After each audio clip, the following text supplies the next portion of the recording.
Hello दोस्तों, कैसे हो आप सब। Welcome to my YouTube channel. दोस्तों आज 8 सितंबर 2022 है और आज जो ग्रुप डी का एग्ज़ाम हुआ है इसका फर्स्ट शिफ्ट का हम लोग क्वेश्चन आंसर करने वाले हैं। तो चलिए शुरू करते हैं वीडियो को। देखिए पहला क्वेश्चन पूछा गया था आज का कि आईसीसी पुरुष T20 विश्व कप 2021 कहाँ पर आयोजित किया गया था। ठीक है, तो ये संयुक्त अरब अमीरात और ओमान में किया गया था। इसका जो विजेता था यानी कि जो विनर था वो ऑस्ट्रेलिया था और ऑस्ट्रेलिया ने ये पहले फर्स्ट टाइम ये जीता है आईसीसी पुरुष T20 वर्ल्ड कप।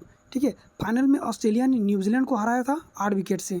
ठीक है, अगला क्वेश्चन फिर से क्रिकेट से ही पूछा गया था कि आईपीएल 2022 का खिताब किसने जीता। तो आईपीएल 2022 का खिताब गुजरात टाइटंस ने जीता था। गुजरात टाइटंस ने जीता था और गुजरात टाइटंस ने फाइनल में राजस्थान रॉयल्स को 7 विकेट से हराया था। ठीक है, राजस्थान रॉयल्स को 7 विकेट से हराया था। अगला एक क्वेश्चन पूछा गया तो रॉलेट एक्ट्स। ठीक है, ये क्वेश्चन इस तरह था, रॉलेट एक्ट और असहयोग आंदोलन ये दोनों दे दिया था और पूछा था इसके बीच का टाइम का ड्यूरेशन जब कब से कब हुआ था। तो देखिए 19 से 2000 यहाँ पे दे रखा है कि सबसे पहले अगर हम देखते हैं रॉलेट एक्ट, तो रॉलेट एक्ट 18 मार्च 1919 को हुआ था। ठीक है, 18 मार्च 1919 और 2000 और ये जो है असहयोग आंदोलन 1 अगस्त 1920 को हुआ था। और आपको ऑप्शन में जो दिया गया था वो था कि 1919 से 1922 तक के बीच में या फिर 20 के बीच में, 1922 के या फिर 1920 के बीच में, इस तरह से ड्यूरेशन 4 दे रखा था।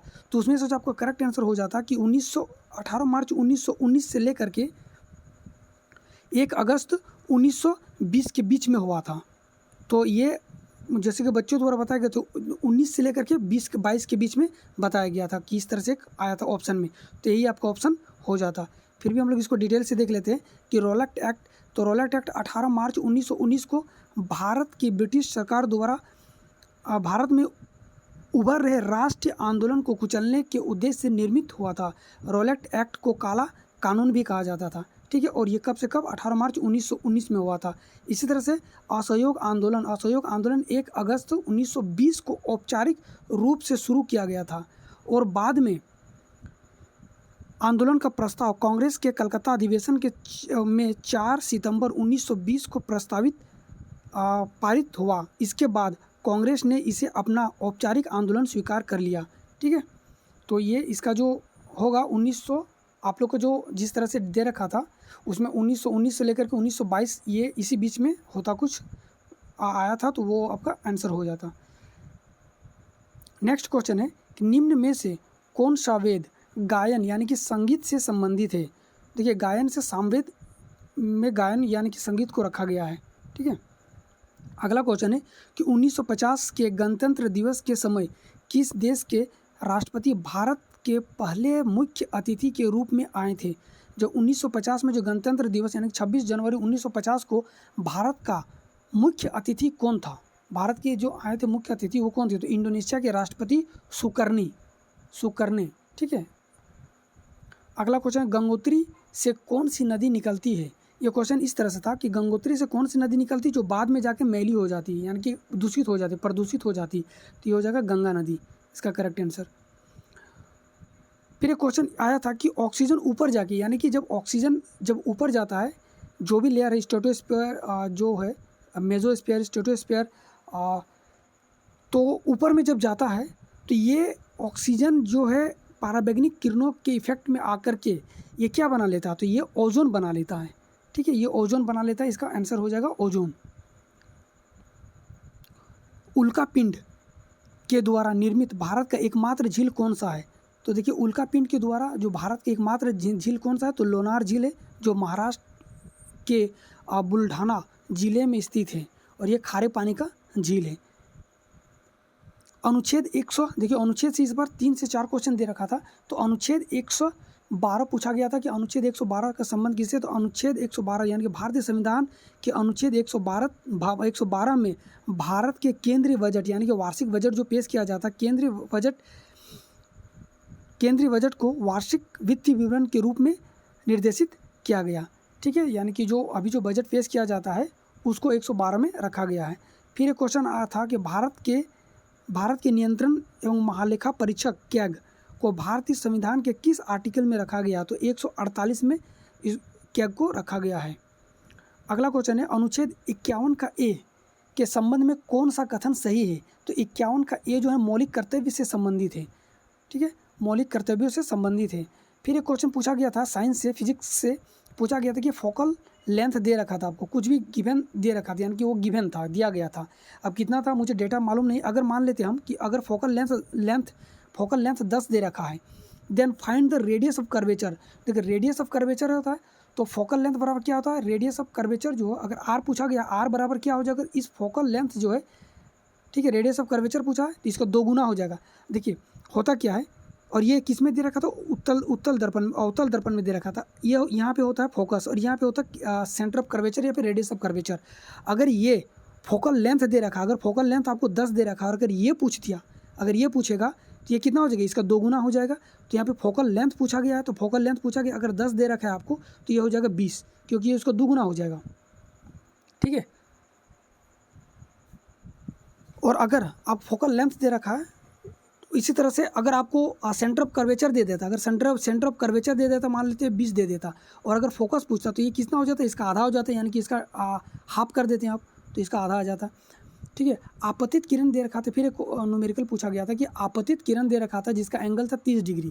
ठीक है, जब यह अपवर्तन के बाद जब यह अभिलंब की ओर झुक जाती है तो इसका एंगल क्या होगा? तो इसका एंगल इस तरह से दे रखा था कि 30 से कम होगा, 30 से ज़्यादा होगा, इस तरह से कुछ दे रखा था। तो ये इसका जो एंगल है 30 से कम हो जाएगा।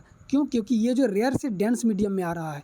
ठीक है, ये क्वेश्चन जो पूछा गया था इसमें आपको ये अपने आप ही मन में ये कर लेना था कि जब आ रहा 30 डिग्री का दे रखा है और जब आपतन के बाद ये किस ओर झुक जाएगी। ठीक है, ये रेयर मीडियम इधर दे रखा था और इधर डेंस मीडियम था, यहाँ से आएगा, ये नॉर्मल है। अब ये अगर इस ओर अगर अभिलंब की ओर झुक कब रहा है? जब ये रेयर से डेंस मीडियम में आ रहा है। अगर ये 30 डिग्री के एंगल बना रहा है तो ये एंगल कितना होगा? 30 से कम हो जाएगा, क्योंकि ये झुक जा रहा है अभिलंब की ओर। ठीक है, तो ये 30 से कम हो जाएगा। अगला क्वेश्चन है कि PVI यानी कि एक पावर, वोल्टेज और करंट से क्वेश्चन दे रखा था। पावर गिवन था, पावर को दे रखा था, वोल्टेज भी शायद दे रखा था और करंट आपको निकालना था। तो हम लोग को पता है कि पावर बराबर क्या? पावर बराबर V/I होता है। आपको इस फॉर्मूला से रख देते तो ये निकल जाता, क्योंकि इसका डेटा नहीं मिला, लेकिन ये बताया गया बच्चों के द्वारा कि पावर, वोल्टेज और करंट से, एक बल्ब था जितना का पावर दे रहा है, वोल्टेज उसमें कुछ गुजारा जा रहा है तो उसका करंट क्या होगा, ये पूछा गया था क्वेश्चन।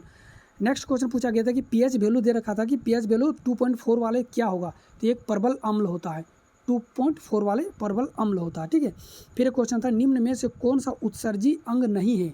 उत्सर्जी अंग नहीं है पूछा गया था। देखिए किडनी एक मुख्य, सबसे जो मुख्य उत्सर्जी अंग होता है वो होता है किडनी। ठीक है, उसके बाद त्वचा आता है, फिर फेफड़ा आता है, फिर लीवर आता है, ये सब उत्सर्जी अंग हैं। इसके अलावा अगर आपको कोई दिया होगा तो वो आपका करेक्ट आंसर हो जाता है। त्वचा से पसीना निकलता है, इस हिसाब से ये उत्सर्जी अंग हो जाएगा। फेफड़ा ऑक्सीजन को लेते और कार्बन डाइऑक्साइड को निकालता है, ये भी एक उत्सर्जी अंग है। लीवर जो हम लोग को टॉक्सिक, जो हम लोग जितने भी खाते हैं, जो भी जब डाइजेशन के बाद जब लीवर अब्जॉर्ब करता है तो उससे टॉक्सिक को ये निकालता है, तो ये भी एक उत्सर्जी अंग है। तो इस हिसाब से हम लोग ये चारों है, लेकिन इसके अलावा जो दिया होगा वो आपका उत्सर्जी अंग नहीं होगा। ठीक है, फिर एक पूछा था भारतीय संविधान की 11वीं अनुसूची में कितने विषय हैं? तो ये 29 विषय को रखा गया 11वीं अनुसूची में।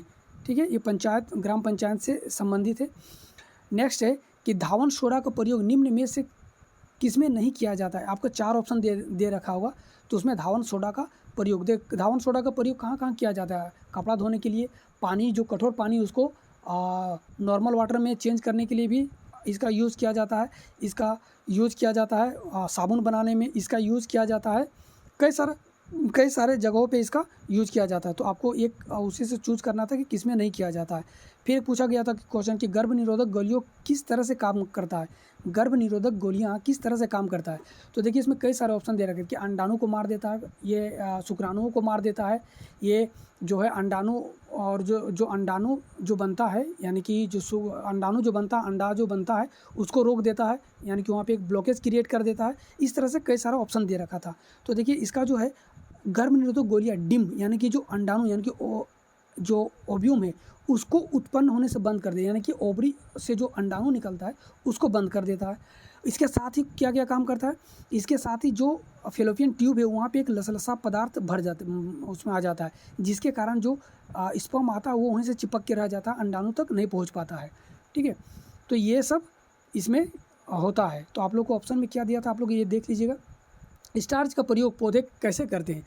देखिए, स्टार्च का प्रयोग जब पौधे खाना बनाते हैं, खाना बनाने के बाद जो अपने सबसे पहले जो अपने वो पौधे का विकसित होने में जितना जो यूज़ होता है उसका यूज़ किया करता है, और उसके बाद जो बच जाता है उसको एक फल के रूप में वो एक जगह पे जमा कर देता है, जिसे हम लोग फल के रूप में तोड़ के खा लेते हैं। ठीक है, ये होता है फल। ये कहाँ कहाँ हो सकता है? ये आपको जो ऊपर में जो हम लोग फल लगता है तनों में हो सकता है, जड़ में हो सकता है, इसका तना हो सकता है, या फिर जो पत्तियों के पास होता है वो होता है, किसी किसी का पत्तियों में भी जमा हो जाता है, किसी किसी में।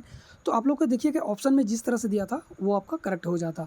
तो स्टार्च का प्रयोग वो इस तरह से करता है। नेक्स्ट में है निम्न में से कौन सी क्रिया पौधे द्वारा नहीं की जा सकती है? पौधे द्वारा नहीं की जा सकती है। तो इसमें कौन सा ऑप्शन था कि इसमें जो 4 ऑप्शन दे रखा, तो उसमें एक था मिट्टी में अवशिष्टों को छोड़ना। ये मिट्टी में अवशिष्टों को नहीं छोड़ता है, ठीक है, बल्कि इसका जो पौधे द्वारा जो अवशिष्ट पदार्थ होता है वो होता है ऑक्सीजन, जो वायुमंडल में छोड़ता है, ना कि मिट्टी में छोड़ता है। ठीक है, तो इसका करेक्ट आंसर यही हो जाता। गाइस, तो ये आज हम लोग मुझे इतना ही क्वेश्चन मिला है। वीडियो कैसा लगा आप लोग ज़रूर बताइएगा। अगर अच्छा लगा तो प्लीज़ वीडियो को लाइक शेयर कर दीजिएगा, और चैनल को सब्सक्राइब कर लीजिएगा, बेल आइकन को प्रेस कर दीजिएगा। वीडियो देखने के लिए थैंक यू। तब तक के लिए जय हिंद, जय भारत।